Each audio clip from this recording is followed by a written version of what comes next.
Genghis Khan was a great king and warrior. He led his army into China and Persia, and he conquered many lands.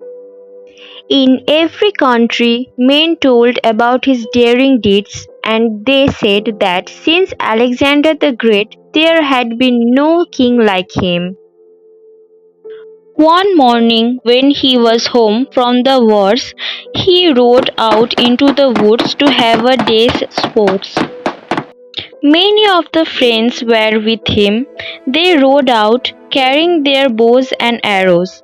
Behind them came the servants with their hounds. It was a merry hunting party. The woods rang with their shouts and laughter. They expected to carry much game home in the evening. On the king's wrist sat his favorite hawk, for in those days hawks were trained to hunt. At a word from their masters, they would fly high up into the air and look around for prey. If they chanced to see a deer or a rabbit, they would swoop down upon it, swift as an arrow. All day long, Genghis Khan and his huntsmen rode through the woods, but they did not find any much game as they expected. Towards evening, they started for home. The king had often ridden through the woods and he knew all the paths. So, while the rest of the party took the nearest way, he went by a long road through a valley between two mountains.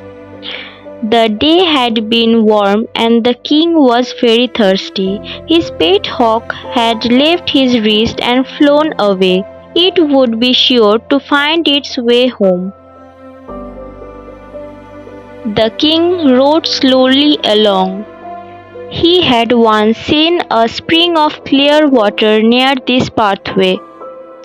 If he could only find it now, but the hot days of summer had dried up all the mountains and brooks. At last, to his joy, he saw some water trickling down over the edge of a rock. He knew that there was a spring farther up. In the wet season, a swift stream of water always poured down there, but now it came only one drop at a time. The king leaped from his horse. He took a little silver cup from his hunting bag. He held it so as to catch the slowly falling drops.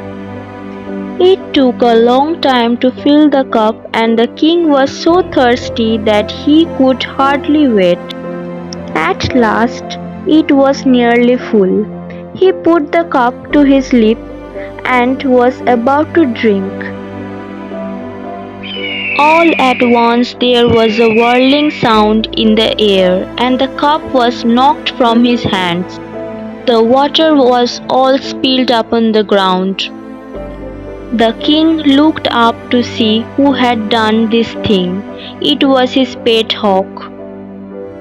The hawk flew back and forth a few times and then alighted among the rocks of the spring.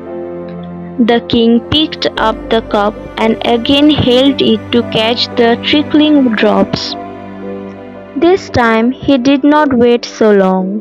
When the cup was half full, he lifted it towards his mouth, but before it had touched his lips, the hawk swooped down again and knocked it from his hands. And now the king began to grow angry. He tried again, and for the third time the hawk kept him from drinking.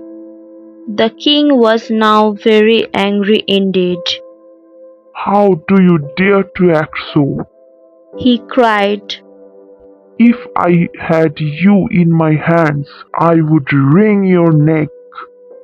Then he filled the cup again, but before he tried to drink, he drew his sword. "Now, Sir Hawk, this is the last time," he said. He had hardly spoken before the hawk swooped down and knocked the cup from his hand. But the king was looking for this. With a quick sweep of the sword, he struck the bird as it passed. The next moment, the poor hawk lay bleeding and dying at its master's feet. "That's what you get for your pains," said Genghis Khan.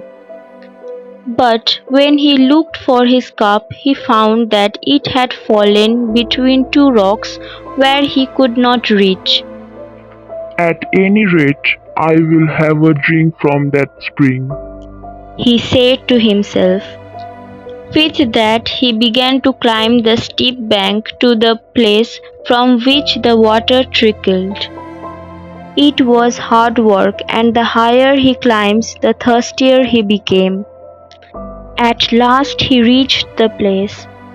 There indeed was a pool of water. But what was that lying in the pool, and almost filling it? It was a huge dead snake of the most poisonous kind. The king stopped. He forgot his thirst. He thought only of the poor dead bird lying on the ground below him. "The hawk saved my life."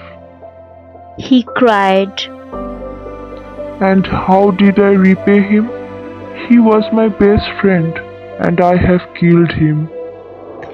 He climbed down the bank. He took the bird gently and laid it in the hunting bag. Then he mounted his horse and rode swiftly home. He said to himself, "I have learned a sad lesson today, and that is never to do anything in anger."